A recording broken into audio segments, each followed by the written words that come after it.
गीता में हाथ रखकर जो भी बोलूंगा सच बोलूंगा, सच के सिवा झूठ नहीं बोलूंगा। ये कॉमन डायलॉग सब लोगों को पता है, टीवी में देखे हैं, कचहरी में आप लोग देखेंगे तो सामने जो खड़ा हुआ व्यक्ति है, कटघरे में खड़ा हुआ व्यक्ति को ये पढ़ाया जाता है, या वो मुस्लिम धर्म से है तो कुरान छूकर संकल्प लिया जाता है, अगर क्रिश्चियन धर्म से बाइबल छूकर। तो ये कॉमन डायलॉग है। तो इसको लेकर ही आज चर्चा, गीता को लेकर चर्चा। मैं दूसरे धर्म में नहीं जाऊंगा, गीता को लेकर मैं चर्चा करूंगा। मैं हिंदू सनातनी हूं और हिंदू सनातनी होने के कारण से मैं गीता को लेकर आप लोगों से चर्चा करने के लिए छोटा सा वीडियो के माध्यम से, वीडियो पसंद आए लाइक शेयर सब्सक्राइब करके मेरे चैनल के साथ बने रहिए। इससे मेरा चैनल थोड़ा ग्रो होगा और मेरा जो मैसेज है, मैं जो सीखा हूं, मैं जो समझा हूं, आप लोगों से शेयर करूंगा और आप लोग अपने परिवार में लोगों से शेयर कीजिए। इससे सब लोगों का उन्नति होगा, सबके साथ सबका विकास। चलिए मैं कंटेंट शुरू करता हूं। जय श्री राम, जय मां मुंडमालिनी। मैं योगी श्री प्रकाश नाथ, मेरा तंत्र गुरु ब्लॉग चैनल पर आप सभी का स्वागत करता हूं। विषय गीता को लेकर। गीता धर्मग्रंथ है या पंडितों का बनाया हुआ एक किताब है? सबसे पहला क्वेश्चन तो यही जगह पर आता है। सबसे पहला प्रश्न चिन्ह आप लोगों से मैं यही किया, कमेंट में ज्यादा से ज्यादा बताइए गीता क्या है। गीता एक धर्मग्रंथ है, गीता एक भारत का मूल जीस्ट है, एक भीत है, एक स्तंभ है, या पंडितों का बनाया हुआ एक किताब है नॉर्मल? ये आप लोग कमेंट करके बताइए। तो ये शब्द मैंने क्यों तुला, क्यों उठाया? तुला यानी कि बांग्ला में शब्द आ गया। ये शब्द मैंने क्यों उठाया? गीता को लेकर, भगवान श्री कृष्ण को लेकर काफी सारे लोग कमा तो रहे हैं, लेकिन उनके बारे में आकर निंदा करें। ये अभी वर्तमान समय बंगाल में ज्यादा देख रहा हूं। बंगाल में कुछ कीर्तन करने वाले लोग इतना ज्यादा शिक्षित बन गए, इतना ज्यादा उन्नति कर गए, वो लोग गीता को बोल रहे हैं ये पंडितों का बनाया हुआ एक मनगढ़ंत कहानी है या कुछ किताब है। कुछ ये जो गीता है, सबसे पहले गीता का अर्थ क्या है? काफी सारे लोगों को गीता का अर्थ पता नहीं। इससे पहले भी गीता का अर्थ के बारे में मैं आप लोगों से कम्युनिटी पोस्ट में डाला था, मेरा तंत्र गुरु चैनल पे शायद है, तंत्र गुरु चैनल पे ही होगा। बहुत कम लोग गीता के बारे में सही उत्तर दे पाए। तो गीता शब्द का अर्थ ठाकुर श्री रामकृष्ण कथामृत में बोल रहे हैं। 10 बार गीता का उच्चारण करने से गीता शब्द का अर्थ आप लोगों को खुद को पता लग जाएगा। 10 बार गीता को उच्चारण कीजिए, गीता गीता गीता गीता गीता गीता, ऐसा गीता को उच्चारण कीजिए, गीता शब्द का अर्थ आप लोगों को खुद ब खुद मिल जाएगा। अगर मिला तो कमेंट करके जरूर बताइए, नहीं मिला तब भी कमेंट करके जरूर बताइए। ठाकुर श्री रामकृष्ण कथामृत में बोला, मेरा वाक्य नहीं है। मैं ज्यादातर जो उपमा उदाहरण एग्जाम्पल देता हूं, वो उदाहरण किसी सिद्ध महापुरुष का है, सिद्ध महापुरुष का जीवनी से उठाकर उदाहरण देता हूं। मैं अपना मनगढ़ंत उदाहरण कभी नहीं देता। ऐसा मनगढ़ंत चीज मैं देखता हूं जिसको लोग बनाकर बढ़ा चढ़ाकर सामने प्रोड्यूस करते, उसमें ज्यादा ताली आता है। तो गीता है क्या? गीता है क्या? मैं आप लोगों को सामने प्रस्तुत किया गीता है क्या। तभी ये गीता छूकर अगर किसी को संकल्प किया जाए या किसी को बोला जाए आप इसे छूकर झूठ नहीं बोल सकते, तो सामने वाला क्या सचमुच इसे छूकर झूठ नहीं बोलेगा? प्रश्न नंबर 3, सोचिए, गीता शब्द का अर्थ आधा, माने भारत के 150 करोड़ अगर जनसंख्या हुआ तो उसमें से 50 करोड़ लोगों को ही गीता शब्द का अर्थ पता नहीं। कारण और गीता है क्या ओरिजिनल में ये भी पता नहीं। कौन से मूल पोथी का एक छोटा सा पाठ है ये भी गीता को पता नहीं। कौन गीता का जो श्लोक है कौन बोला, किस लिए बोला, किस कारण से बोला, कब बोला, ये कुछ भी पता नहीं। तो गीता को छूकर उसी व्यक्ति को अगर आप लोग बोलेंगे, कटघरे में खड़ा होकर गीता को छूकर आप संकल्प लीजिए, आप जो भी बोलेंगे झूठ नहीं बोलेंगे, सच बोलेंगे, सच के सिवा झूठ नहीं बोलेंगे, तो क्या वो व्यक्ति को ये किताब भगवान लगा? क्या वो व्यक्ति भगवान को साक्षी माना? आप ये सोचिए, क्वेश्चन मार्क अब मैं फिर से आप लोगों को दिया। क्या वो व्यक्ति गीता को भगवान माना जो गीता के बारे में आज तक इससे पहले कुछ भी पता नहीं, या गीता को वो एक नॉर्मल कहानियों का किताब समझता है, या कभी भी गीता का पेज, एक भी पन्ना वो व्यक्ति शायद ही कभी उठाकर पढ़ा होगा, वो देखा समझ के बाप रे बाप जय माँ बोलकर वो छोड़कर स्किप करके आगे बढ़ गया, तो क्या वो व्यक्ति के लिए ये संकल्प वाक्य सही है? आप सोचिए, जो व्यक्ति गीता को कुछ जाना नहीं, समझा नहीं, कभी इसके बारे में सोचा नहीं, वो उसके लिए गीता भगवान कैसे हो सकता है? और वही व्यक्ति के लिए ही गीता एक पंडितों का बनाया हुआ किताब लगेगा। लेकिन वही व्यक्ति कीर्तन करके वही व्यक्ति भगवान श्री कृष्ण का नाम लेकर लोगों से पैसा ले रहा है। तो ये है वर्तमान समय में सनातन हिंदू धर्म का अवक्षय, यानी कि क्षय कैसे हो रहा है। भारत के दिग्गज जो बड़े बड़े मठ के मठाधीश है, वो धर्म के पालन करता या धर्म को रक्षा करने के लिए उन लोगों के पास शक्ति है, क्षमता है, क्या वो लोग ये चीज को देखते हैं? क्या उन लोगों के पास इनके बारे में कोई इंफॉर्मेशन पहुंचता है कि इस स्टेट में ये व्यक्ति ये धर्म के बारे में, सनातन हिंदू धर्म के बारे में ये बोल रहा है? क्या उन लोगों के पास ये खबर पहुंचता है? पहला नंबर प्रश्न आप भी सोचिए। ये अगर पहुंचता है तो क्या वो लोग को दिमाग में थोड़ा हलचल नहीं होता है, चलो इसको मैं बुलाता हूं सामने और इनके सामने मैं धर्म आलोचना करता हूं, ये किस लिए बोल रहा है? ये क्या एक प्रकार का गांडू है? क्या इसको कुछ समझ में आता है? तो समझ में आता है तो आओ चर्चा करो मेरे साथ, जैसे शंकराचार्य चर्चा करते थे।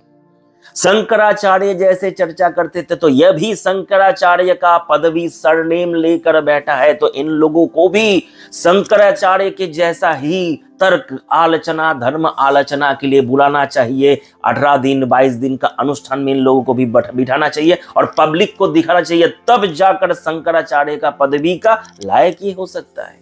सही या गलत कमेंट करके जरूर बताएं। एक स्टेट में ये लोग धर्म को गाली दे रहा है, दूसरे स्टेट में आप बोल रहे जय कृष्णा, जय राम, जय हरि गोविंद, कुछ भी बोलकर आप अपना धर्म को आगे बढ़ के लेके जा रहे हैं।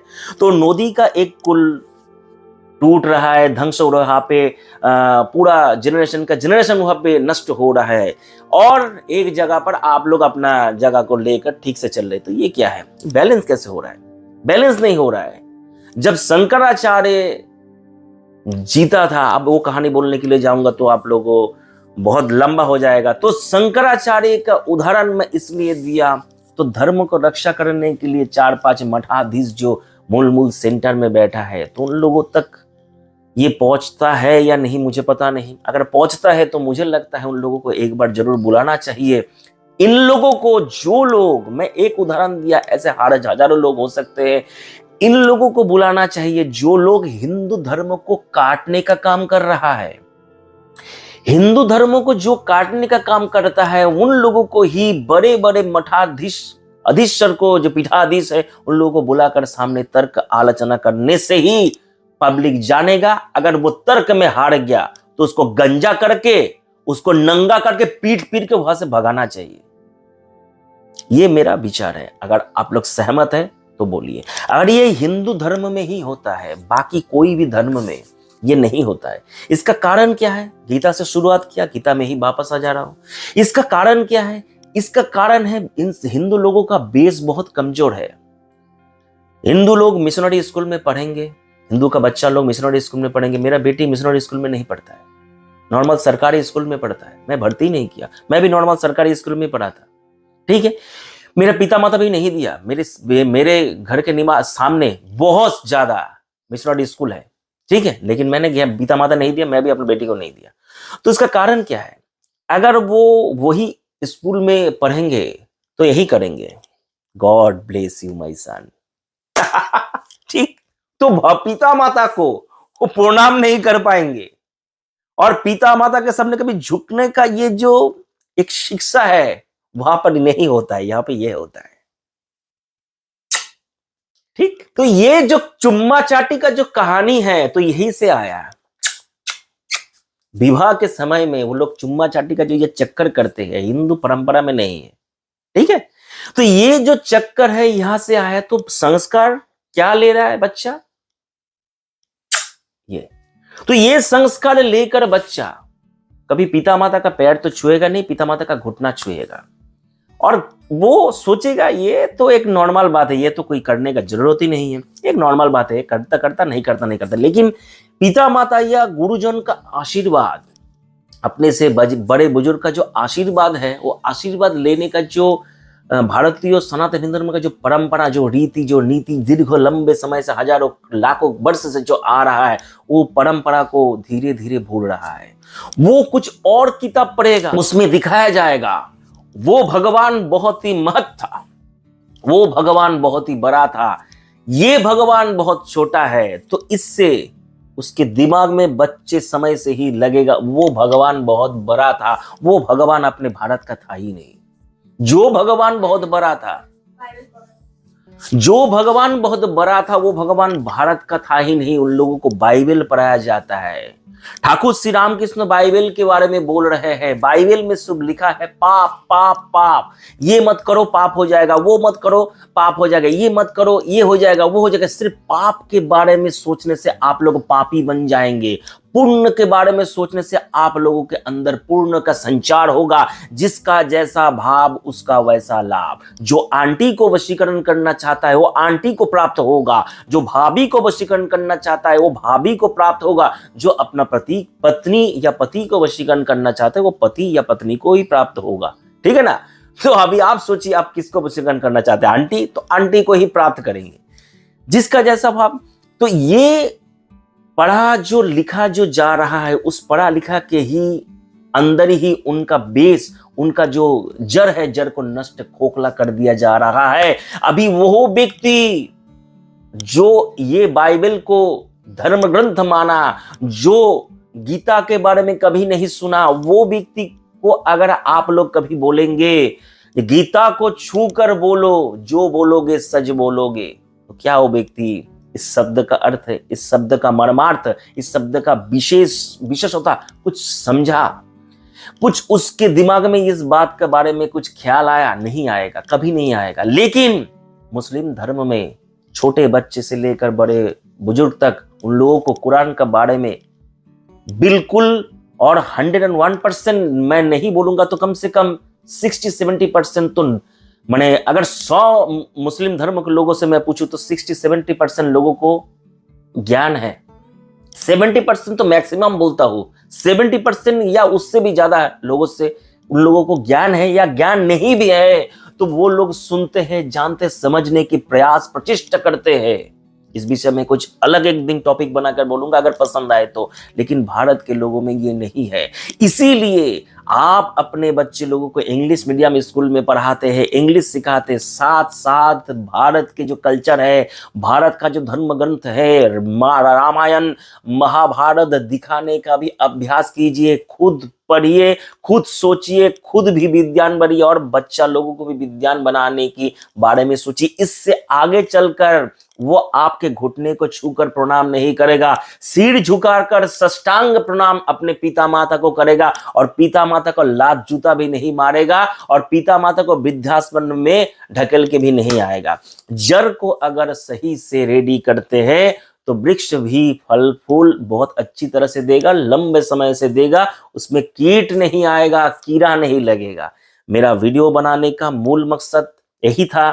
भारत में गीता को कितने लोग समझते हैं? अगर समझते हैं तो गीता को छूकर झूठ नहीं बोलेगा। अगर उसको नॉर्मल किताब समझते हैं तो कोई भी उसको छूकर झूठ बोल पाएगा या बोलेगा, या अभी भी बोल रहा है। इसीलिए अगर गीता को छूकर ही भारत के लोगों को संकल्प कराने का ये नियम टेक्निक है तो गीता को सार्वजनिक करना चाहिए।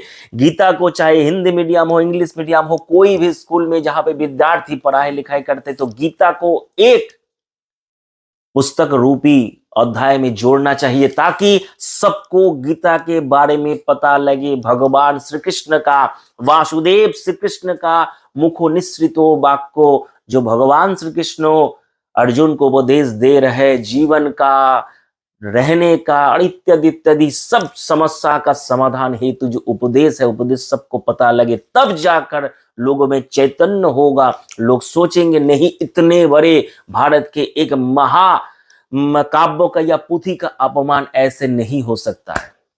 डर तब आएगा जब उसके बारे में इंसान को पता लगेगा। आशा करता हूं लंबा वीडियो थोड़ा बहुत आप लोगों को समझ में आया, ऐसा लगा नीचे कमेंट करके बताइए। और भी इस टाइप का वीडियो अगर सुनना चाहते हैं, जानना चाहते हैं, तो मैं फिर आप लोगों के लिए एक नया वीडियो बनाकर प्रस्तुत करूंगा। आज का वीडियो को यहीं पे विराम देता हूं। बहुत ही जल्दी फिर से इस टाइप का अनुष्ठान लेकर मैं आप लोगों से मिलूंगा।